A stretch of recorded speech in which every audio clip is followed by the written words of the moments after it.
Scene one, take Yeah. one.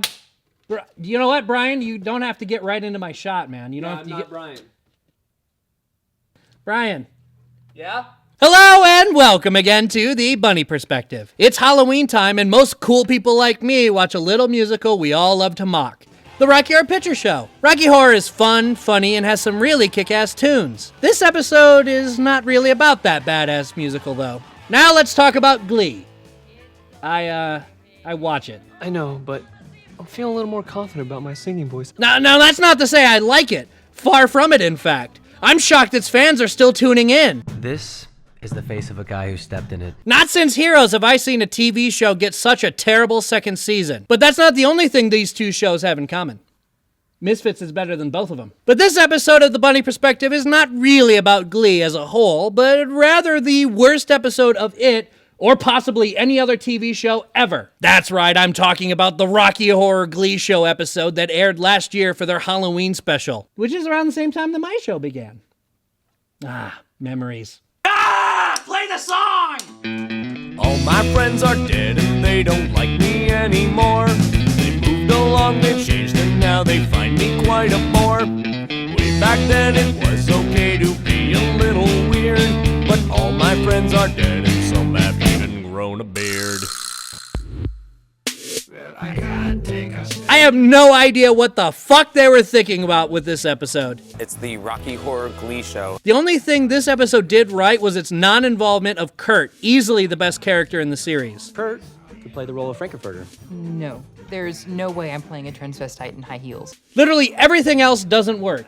Especially Matthew, I have an album out now, Morrison as Will fucking Schuster, and John, shut up you dumbass prick, Stamos. Stop it, bro! Glee, for those of you lucky enough to have never seen it, is about a high school glee club populated by exactly no kids of high school age. It's a musical using a mix of pop, Broadway, and mashups as its musical numbers, all of which are worse than your average My Little Pony song. I'm going to do a lot of comparing in this episode, but I don't want you to think I have a problem with change. If you're going to change things, do it for a reason. More time than not in this episode, they change one or two words in a song. But moreover, the biggest change is the tone. And I mean the emotional tone and also literally the sounds these kids make. Just listen to the two Brad characters. The river was deep, but I swam it. Janet. The future is ours, so let's plan it. Janet. So please don't tell me to can it. Janet. I've one thing to say, and that's damn it, Janet. I love you. It's clear to me the guy playing Flynn doesn't get it at all. During the song Damn It Janet, the point is Brad is nervous and pretty nerdy. Your voice is supposed to crack when you sing that song, and you're supposed to sound goofy. Flynn sounds like he's singing a fucking Ricky Iglesias song. The road was long, but I ran it. And this is a minor point, but this is a mistake so obvious, I can't believe that anyone checked the continuity. I have no problem with that. See, in Rocky Horror, during this song, O'Brien, Curry, and Quinn are dressed as new characters and they sing the backup parts. So right before this scene, it's established that, Asian dancing kid. Kurt could play the role of Frankenfurter. I'll do it. Really? It's like the male lead. But during the practice, in the backup is Mercedes. Why? Well, because later in the episode, she ends up playing Frankenfurter. I like to play Frankenfurter. So technically, they're homaging this correctly, but in the future. This might be fun. Okay, just like in the Rocky Horror Picture Show, you should play along, right? So get out some newspapers and grab some toast, and you can throw toast when Sue makes that really, really funny joke about her autistic sister. When I was younger, I took my sister to the show. The audience was so enraged having a disabled person in their midst. They threw toast at us. Okay, and throw things, like chairs or tables, anything that'll stop your TV from working. Did you get that joke? That was funny, though. Okay, thanks, Brian. Not Brian. Shame on you, Meatloaf, and that asshole who plays Brad in the movie. Shame for being in this episode. You bastards. Have you no Okay, I'm sorry. Okay, the plot of this episode is actually part of what ruins it. You want to play in our sandbox? Sing a Frankenfurter number. Of course, the plot of the original movie is near non-existent. Hi, my name's Brad Majors. But what we could take from it in terms of a message is let your freak flag fly. Give yourself over to absolute pleasure. It seems like Glee would embrace this message. But no. No, this episode is about Will trying to bang the OCD guidance counselor. The reality is, I only did all this to get close to you. By making his kids do the musical Rocky Horror Picture Show because she offhandedly mentioned she likes it. We hit the Revival Theater downtown for the midnight show of Rocky Horror. So it's weird how Will seems to have no opinion about Rocky Horror. Isn't that where everyone dresses up and yells stuff? And then all of a sudden, in the same conversation, talks about how much he loves the fucking musical. Oh, it's so weird that you brought up how much you love that show, because just last weekend, I decided to have the Glee Club perform Rocky Horror for the school musical this year. Oh, yeah, and putting a flashback cut in this scene doesn't distract me from noticing this. Oh, and they shoehorn a poorly conceived male body issue message as well. Yep, because Tim Curry has been voted Sexiest Man of the Year. Now, I ain't saying these fellas are bad looking or nothing, but I mean, the point of the movie is that anyone can be sexy, right? I'm afraid so, Janet. But isn't it nice? Oh, you beast!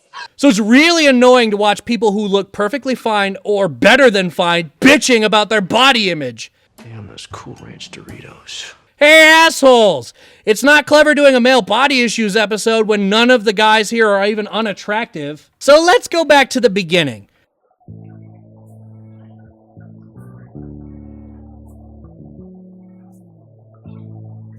I have such a hard time with the lips in this episode. She sings the song completely wrong. Well, okay, everyone sings everything wrong in this episode, and let's face it, every episode. But like, when they get the line, they got caught in a celluloid jam. Basically, they miss the point of the music entirely. Caught in a celluloid jam. I'll comment that they clearly had one of the girls doing this part to be a bit more like the musical, since the character Magenta normally sings the song in the play. Personally, I don't see how you can do better than Richard O'Brien in this part anyway.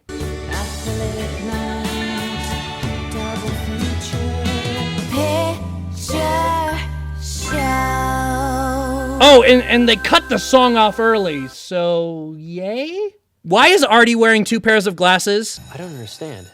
Why do I know the wheelchair kid's name? We lost our Frankenfurter and I can't find a replacement. Well, you guys have a hole to fill, and I'm just trying to help fill it. Wanky. You'd have to try out. Whatever happened to Saturday night? So if Stamos is supposed to be Frank, why does he sing Eddie's song? For this musical to continue, we need a Frankenfurter, not an Eddie. I'm sorry, bro, but I think it's fine to wear the Frankie bustier in the privacy of your own home. But don't you think it's a little inappropriate in a high school musical? Oh, okay. Well, wait. So it's okay for an adult to be in a high school musical? And hang on. If it's creepy for a full-grown adult to play Frankenfurter with a bunch of high school kids, why is it okay for Will to play Rocky? I figured if Carl can play Eddie, then I can play Rocky. That's way creepier! I mean, you're a teacher. Which is why I should do it. Think you can help me out? I mean, I have to have Touch Me Down by rehearsal tomorrow. And wait a minute. Why does he need to practice Touch Me when Rocky literally doesn't sing a line, let alone a fucking libretto? Thing is, I'm not as familiar with the libretto as you are, and I could really use your help rehearsing. And shouldn't he be singing the Sword of Damocles? The sword of Damocles is hanging over my head. I felt there's no use getting into heavy sweating. It only leads to trouble and bad fretting. Wait a minute. Heavy sweating? Bad fretting? It only leads to trouble and seat wetting. Shit. They changed all the innuendo lines to worse innuendos. I didn't want to direct the episode of Glee that made parents turn off the TV. Speaking of changing songs for no good reason, Mercedes is Frankenfurter. Dear God, what the fuck? First, darling, you're dressed as a girl, okay? You cannot possibly be a fucking transvestite. And she also says, and I can reinterpret the number a little bit, make it more modern. Then during this song, one of the three that they play entirely through, she literally changes one fucking word. Ah! This moment had me so angry, I literally paused the episode and began ranting. No joke, shouting at Hulu for about 10 minutes.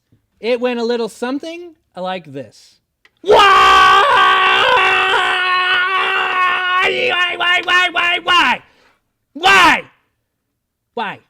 How does that make it modern? That terminology was popular in the 70s. Also, it's a fairly timeless song to begin with. Aside from maybe mentioning internet porn and double-sided dildos, what more does it need? So at the end of this song, which they perform in the lab and then say that they're going to come up to the place where they just sang the song where they already are. So, come up to the lab. And Eddie breaks in. You're 2 acts early, Carl. Now, true, John Stamos is early, but not by 2 acts. And Will says, you're supposed to bust in during the dinner scene. Which makes no fucking sense, since Eddie is what is being served for dinner during that scene, and cannot possibly sing Hot Patootie. Look, it's not a deep, complex plot, you guys. Try to stick to it. And Will is not impressed. Such good, interesting impulses. Oh. Bravo, Carl, bravo. I feel like this is the first time they told him to act indignant, and he had no idea how to do that. Ah, fuck this shit. Look, this episode has so many moments that don't make a lick of sense. So much so that the episode itself points out its flaws. To be honest, your motivations for doing this production are murky to me, considering all that you're risking if something goes too far. Isn't there some pretty risque material in there, though? And at the end, Will has them perform the play just for him. We're still gonna perform Rocky Horror. We're just not doing it for an audience.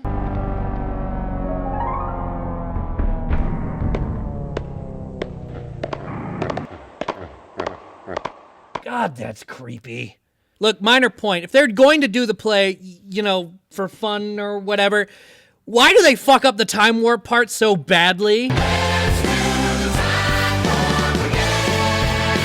It looks like a variety show skit. It looks like they made it for fucking TV. And then they do time warp and they throw in every fucking character and then, God, fuck Glee! Yeah, that's it. This is the episode that basically made me hate the series. And then, like, a day later, they said, oh, you're doing, you know, whatever happened Saturday, and you're singing it tomorrow. I'm not gonna defend the show here either. When I started watching the show, I kinda liked it. I thought it was funny and heartfelt, and the music was never been great, but sometimes it worked in kind of an ironic humor way to it. We've lost the true meaning of Halloween. Fear. But now I watch it to see how low they can go. Like watching a limbo contest.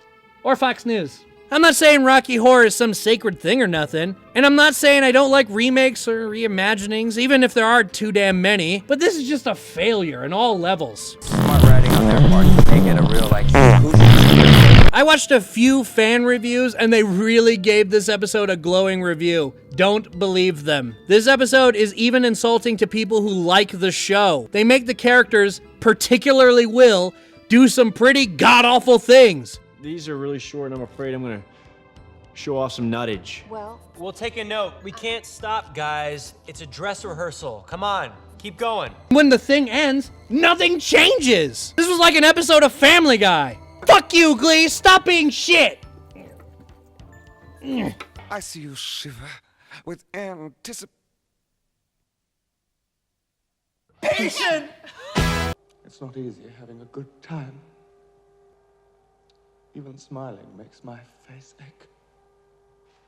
Halloween is that magical day of the year when a child is told their grandmother's a demon who's been feeding them rat casserole with a crunchy garnish of their own scabs. Children must know fear.